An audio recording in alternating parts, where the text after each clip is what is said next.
Hi, I'm Pastor Matt, coming to you from St. Mark's Lutheran Church in Asheville, North Carolina for our series Ground Floor Faith, where we look at some of the grounding concepts of our faith life and the time it takes to ride the elevator to the ground floor. Today's question, what's the deal with heaven?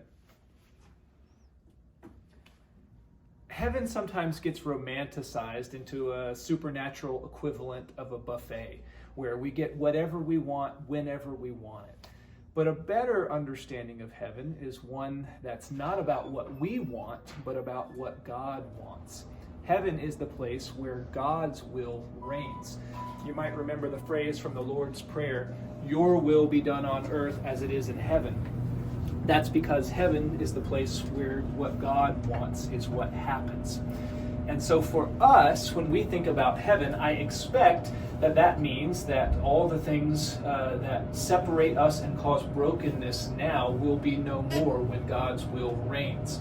Mourning and crying and pain no more, sin and death themselves no more.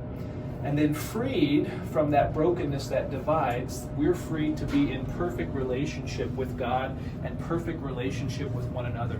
The whole communion of saints from all times and places gathered together in perfect relationship. Now, I've had people tell me, that sounds kind of boring, but it's what we're created for. So literally, there could be nothing better for us than God's preferred future for us. Now, we may have to wait until we see that glorious day of the kingdom of heaven in its fullness.